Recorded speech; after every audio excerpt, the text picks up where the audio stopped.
Hi everybody, welcome to the horror show. I'm Marcia Parker. Luis Hernandez. I'm Fuego here. And I'm Cecil Laird, and today we're bringing you another review, but not of a feature film. We are doing yet another TV review, which we've been doing a lot of recently. This one, though, is a Netflix original TV review. Which means it's like a 7-hour movie, basically. Basically, that's what it amounts to. And this time what we're doing is... Close enough, yeah. Fuego and I went back and forth on this earlier, Marcia. He came down on the side of 7, I came down on the side of 8. But when you add up the minutes, it does come out to about a 7.5-hour movie. So 8. In the middle. Marcia rounds up, Fuego rounds down. Doesn't matter. Good. What we're talking about is Stranger Things. This is what you'd call an 80s throwback to Spielberg, Carpenter, most notably the Silent King. Hill.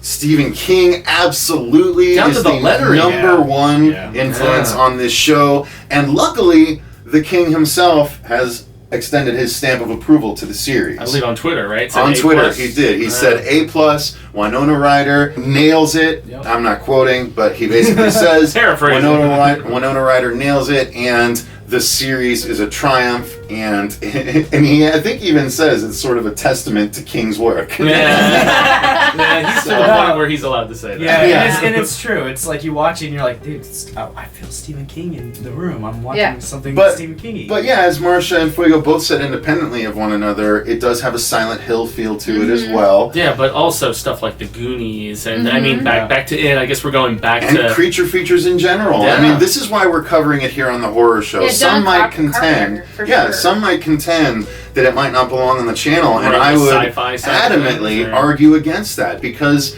it belongs alongside any of the greatest sort of creature movies. I thought one that Fuego and I were also talking about, the J.J. Abrams sort of Spielberg homage. Super 8. That was a great creature movie. Oh, yeah. I agree. Some people don't like it. I did not personally like the ending to it because it was the same ending as like 4 other Spielberg movies. And not even being a Spielberg movie, J.J. Abrams. Exactly. Yeah, so. But this one was, I think it frankly surpassed most of the homages that have ever been done for 80s movies. This could literally have been plucked from the 80s, in my opinion. And that's the biggest thing, right, is because it feels directly from the 80s as opposed to something that is homaging it and sending it up and paying tribute. I mean, it feels like it could have existed there. It definitely could. And just so you guys know, this might be longer than our normal reviews. It's going to be a genuine discussion about the series. We're going to keep it spoiler-free up to a certain point. I forgot the name of the series already. Stranger Things! Stranger Things have found us! Stranger Things. Alright, let's hit it. Stranger Things, we got 8 episodes of glory on Netflix. Let's hit the story itself. Without spoiling, it was basically a story about a group of kids, a group of friends. At its core, it was about 4 friends. Absolutely. And in the first episode, one of the friends disappears under very mysterious circumstances, which then leads us to meet the rest of the characters of the series. The lonely cop. The typical 80s alcoholic cop who's still a good guy at his heart. Right. The princess of a daughter and sister. Well, you're shaking his head for a reason. I disagree She's very proud. She's a very proud person. Very proud person, absolutely. Well, she's an elite intellectual, and yet she's kind of tied in with a boy at school. No, absolutely. I mean, there's like lots of... more than a boy at school. Boy. Yeah.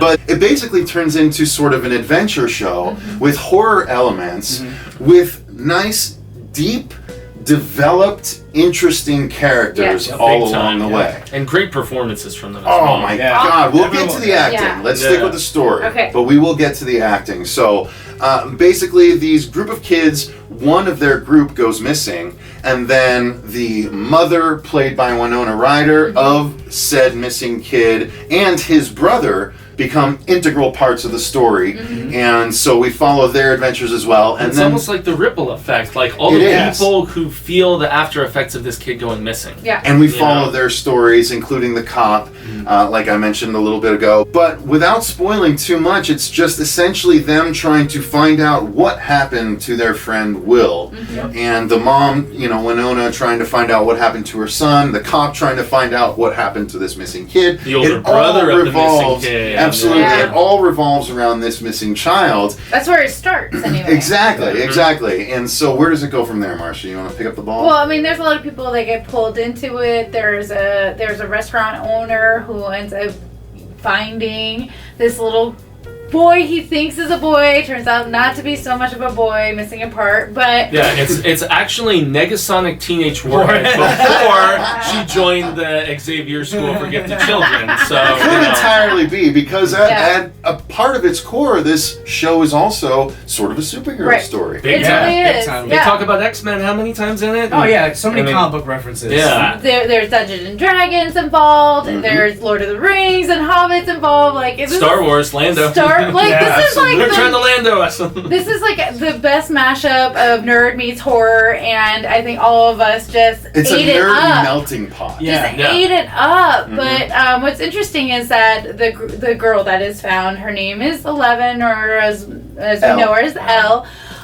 Mysterious circumstances. She shows up in a hospital gown. Right. She shows up right around the same time that Will disappears, and she kind of makes her way and finds the friends. And then so you kind of learn the story is not just about Will, it's about Elle, and there's also, of course, the shop. Yeah, you beat me to it because I was the one who kept calling it. I was leading you to him. Yeah, this was my reference to make, but yeah, there's basically, if you've seen Firestarter, if you've seen or read the book, obviously, imagine if Drew Barrymore's character actually was taken into custody by this evil government agency trying to fight the Russians. And imagine her powers weren't tied only to pyrokinesis. Yeah, well, she also had telekinesis and stuff more mildly, and at least in the book. But yeah, essentially, imagine she gets plucked away and is experimented on, and like her skills are developed over a long period of time, and then she finds which is revealed over the course of the series in flashbacks. Yes, essentially appropriate flashbacks. Yeah, exactly. I think Fuego mentioned it was very appropriately revealed flashbacks. It wasn't overdone, and it wasn't used as a crutch, like a storytelling crutch for each episode, i.e. Lost. Or a lot of other shows nowadays that took a cue from Lost, where every episode focuses on flashbacks. It goes back and forth. I thought they did a really good job is because they wanted to inform the audience, but they didn't want the characters to be informed. So that's basically, I think, is what they were trying to do. They wanted us to know a little bit more about Elle and what's going on before they revealed it to their actual characters, and they timed it really good too. So they. Yeah, that's true. Luis, you have your initial impressions about the acting and the story. I guess we're still talking about. Oh no, I thought the story's great. I love the sheriff. Like, it reminded me a lot of. He was great.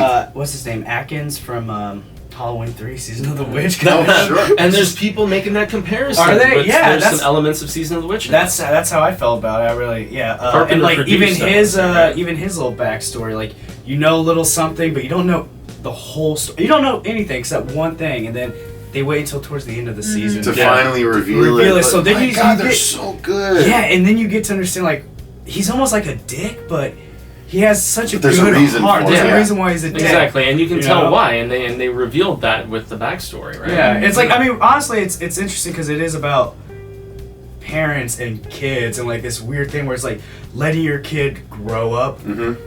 You know, but you're still a parent, and like being of like a product of, you know, you saw both sides. You saw the home of the two parents, and then there's Winona Ryder's character. And her story with her. Well, you saw all sides. You saw her son.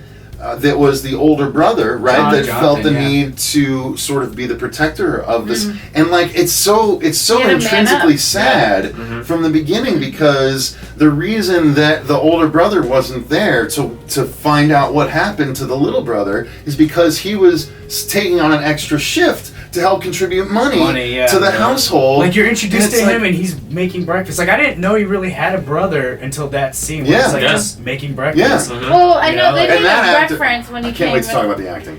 When he came into the house, he called for both of them, but you don't know really who was who. But yeah, it's really awesome because they do portray different kind of class systems too. You have the you know, the less fortunate, the middle class, and then the upper class, and then the different classes in the school system too. You have the smarty nerd kids, and you have the bullies, and then you have the jocks. Like, they do a really good job of balancing it without being like that typical stereotype. Yeah, exactly. Like they made him have more levels than just like, oh, okay, this is like the it dude. felt real. Like the moment where not spoiled, but Nancy and the boy Steve and her friends there, and like her friend felt like we've all probably been there. And then the third wheel. Oh, absolutely. Yeah, and you felt it. You're like, that's a real feeling. And that's a good point to make, because in some hands this would have felt tropey and like just more stereotypical than normal, but they took pre-existing ideas and just elevated them. Yes. Yeah. They totally did, and hands to the Duffer Brothers for that, right? Yeah, Right. they killed this show. I mean, it was so good. The whole and to have all 8 episodes be so intriguing. Like, I don't remember sitting back saying, well, that was a weaker episode. No, not I like wasn't this one any better of than that one. It was just all like... Even when they brought in different directors. Yeah, you which know what they I think did halfway contributes to that is the fact that they separated by calling them chapters and Yes. titles. Yeah. Making it feel more like a book even. And we even made a mention of the titling. The titling was straight off of a Stephen King book. Oh, I turned over and I looked the at actual lettering. I was watching it and I saw that and I was like, man, I love this. And then I looked over and I just got, Pet Cemetery. Yeah, and it's I'm staring at it and I'm lettering. You're like, wait a minute, we know where guys, they got what this. you're doing. They're just using those aspects that we've grown up to love and like letting our like subconscious know, like, I'm gonna dig this because I know from my own experiences, from seeing the visuals and the storytellings that we've grown up with, like, here it is in your face. Yeah, and the shop, the corrupt government company that shows up they're in The Stand, they're in The Mist, they're in so many and different... they've had a hand in the escaped little girl, as Golden well Years, as something that we haven't even mentioned yet. Yeah, we haven't The got main the creature. antagonist. Matthew Modine! A white-haired Matthew Modine. I love the fact that he had like that white hair. It's like, it looks like that. No, the main antagonist is a creature. Yes. Right? Yeah. And it's at its core, I would it's disagree. a creature series. I would disagree. Well, I think yeah, he was I mean, government. he was a big threat. He was like the main, like the. He was the most immediate. To be fair, they weren't called The Shop. That's our Stephen King tie-in, because you can tell where they got the inspiration from. The Department of Energy, right? Yes. Right. Yeah. It was. It was just so good, but yes, it involved a creature heavily. They did wear their heart on their sleeve, but I think They it was mentioned Stephen King in one episode. Remember, they're like, "You ever read any Stephen King?" Oh, and that was the one thing where I was like, "You don't need to spell it out for people. We can see the influence." They did it before that too, where the sheriff's walking up, he's like, "Oh, I love that book." He's like, "It's a vicious dog." You're like, "Oh, okay, Cujo." Yeah, I missed that. Yeah. So I was like, I think that was the first Stephen King reference that I picked up on. I was like, I missed that. That's good. That's good. No. You know what? And let's jump ahead and say, were we because we need to finish the story to move on to the rest. Go on. Were we satisfied? Yeah. Yes, definitely. Oh my God, so satisfied. I wanted more. Yeah. Oh, and I hopefully we're can't gonna wait get for more. Yeah. And I want that soundtrack. Yes. I have to say, like, Oh I've never my watched goodness. a Netflix show where I was like, damn, I need the Let's go. soundtrack Let's to go out of this. order real quick. Let's talk about the music since you just brought it up, and then we'll hit the We'll acting. segue to that. My goodness, the music was synth gold. Yes. And the way they used it too, in key parts of Once the again, story. tastefully. Yeah. You know, they didn't overdo it. Absolutely. And if you guys have heard much about sort of It Follows from last year, that was sort of, or 2 years ago, whatever it was. That was at the this best point. part of that movie. A lot of people couldn't stop singing the praises of the soundtrack because of the 80s throwback synth sort of score. Yeah. This had that, but it wasn't. That was really sort of overbearing at times. This, I agree. I don't think was ever overbearing. It was only evocative, and it was throwback, But and it it was wasn't even gorgeous. just the songs. I mean, even just like Just the the sound arcade, effects, yeah. the arcade music, like they kept putting in there that just made me like, yay. Which is what's so glorious about a movie taking place in 1983. 83, Yeah. You know, and My reference year. city Or show. of stuff that was right there. Yeah, I mean, it was magical, quite frankly. But the music itself was excellent, but not, I think, surpassing all else for this series. The acting separated it from every other series that has come out, not only on Netflix, but on network television as well, or cable television. Some special television, the HBOs, the Showtimes, all that stuff. There's always a couple of sort of weak links in the acting for the most part. This, I do not know that you could point to any particular character as a weak link. Really? Did Steve tell you that, Steve? Oh, is that how No, I was going to say the 12-year-old bully kid was annoying. He was a little annoying. Well, he had to be annoying. But that's typical Stephen King. You asked for a weak link, and I gave you the one. But is it a weak link or was he successful? And only weak link. Was he successful in making you hate him because of his character, or you genuinely didn't like his acting? No, I didn't like his acting. I wasn't sold on his acting. Fair enough. He was the only one. Okay. But he was fulfilling the role of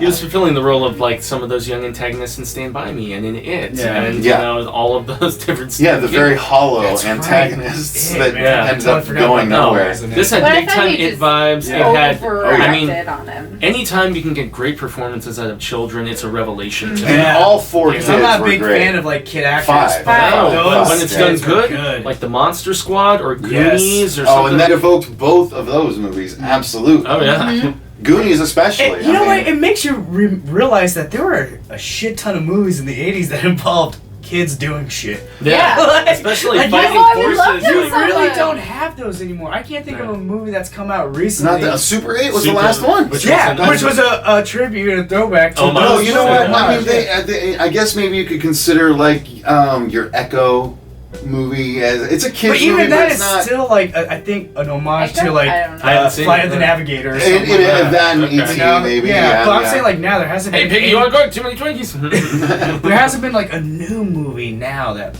it's like this is about a bunch of kids, and right. Unless they're like, this time. unless they're having sex, and it was so fun to watch because listen, it was innocent. I'm 35. You know, you guys are all younger than me. Shut up. We're all in our 30s, bro. Come on. Yes, I'm sorry, watchers. But it felt so good, and it didn't make me feel old. It made me feel like I was sort of amongst them, and that made you miss it. It did. It did. Well, and I never played D&D. Me neither. I never had that group, so I can't fully identify with that particular aspect, but I imagine, think about the people that did. Yeah. We love this show more than a lot we've seen recently. Imagine the kids or the adults now that actually played D&D as a kid and would have these little sessions for 10 hours at a time. See, I haven't played D&D, but I've played a lot of role-playing games. Not considering this like their favorite series of all time. Because it really was. And this, the actual tie-ins with the game itself, amongst the series, you know, like it's so cool. Like from the very beginning, it's like, oh, this is going to happen. They like foreshadowed it in the game, and there's a tie-up / looking forward having to do with the game as well, which we'll touch on in the spoilers. Yeah, at the very end. Yeah. So I don't know the act. Anything else about the acting? Who else do we want to spotlight? I think Winona Ryder was amazing. She was good. I got a little bit tired of one aspect of her character, but I got over it because it did change. Yeah, no, she definitely, like I was saying, she definitely went from like grieving mother to like, okay, something's wrong, to like protective mama bear, where it's like protective and proactive. That's necessary and still for caring. characters. And she stepped up her game. Just like, you know, holding her is like, I'm here, like just a good That's mom. Right, I forgot about that. That was a good mom. And I have to chime in with you mentioning Elle because I loved Eleven's acting. The fact that young girl was able to emote so much with saying so little. So little for the first, for the whole series, frankly. Yeah. She was incredible. And they wig her up at one point for the purposes of the story, and that worked okay, I guess. But seeing her sort of, she doesn't have any hair really. It's mostly, you know, buzz cut look. But Sinead O'Connor, Ripley, Alien 3. How many more Deadpool references can I make in this episode? It was so good though. She was a phenomenal actress. She really was. More than meets the eye with her. Oh, big time. And that I think was something that was frustrating Marcia actually. If we need to hit one of the little bit negatives about the story, like with that.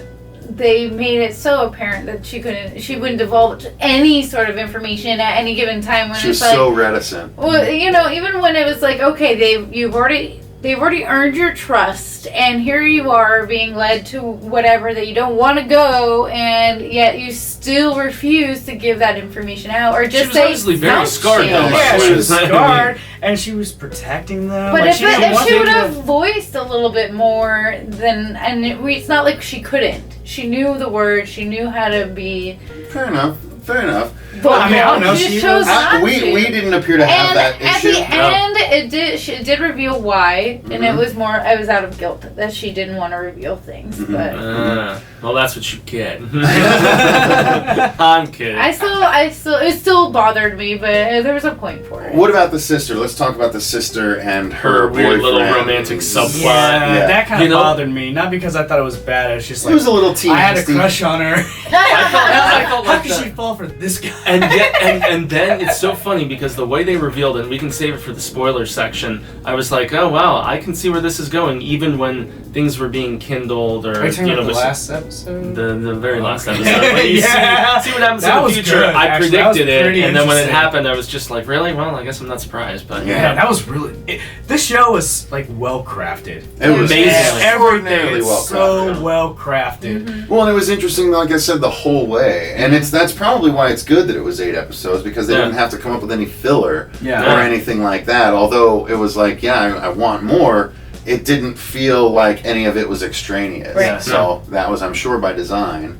Now let's talk about the effects for the show, Okay. of which there were actually quite a few. Yeah. There wasn't a whole lot of blood per No. se. But there was definitely some CG.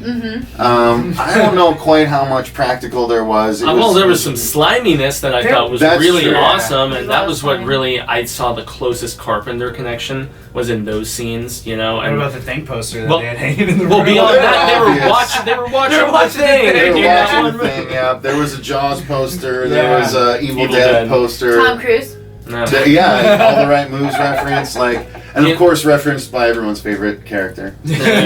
Steve. Did Steve tell you that, Steve? Steve is a complicated character, and I think we need to learn more about him. He needs to get a little more time in season 2 to make him more interesting. I think his Yeah, but- biggest problem was his hair. He was it trying was to rough. be It just as changed. complex. It changed. It shit did. Yeah. It grew.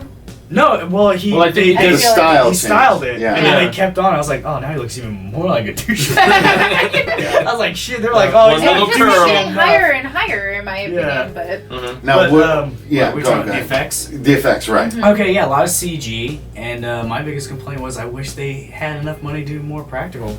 Yeah, I agree. That's the 'cause one thing that there kind could have of- been some really cool things. Especially Yeah. with the creature, you know? Which the That's creature was a Silent Hill cool references. idea. Yeah. Yep. Well, the Silent Hill references was more than just the creature. It was also No, there it was was a the big underworld. there was something called the Upside Down, Upside which we Down. won't ruin what it was. but Well, I mean, if you want to tie into that, something I neglected to mention during the story portion is that the King reference to the alternate dimensions and overlapping parallel stuff and thinnies and all this different shit, it goes back to Lovecraft and, you know, how there are Yep. crazy creatures that dwell in these parallel places that are very close to our own. And That's the one thing I was worried about this show. I was like, if this turns out to be an alien, I was like, I'm gonna probably not be really excited about watching this show. no, And yeah, I'm so happy that it wasn't a goddamn alien. it is great. It was. Some people might consider it sort of otherworldly. It is otherworldly, Oh, but well, it's totally. differently. Like, Yeah. Mist. That's what I loved about the Yeah. Mist so much. Yeah. Yeah, that was You know? great. And the That shop was had great. their hands in that too.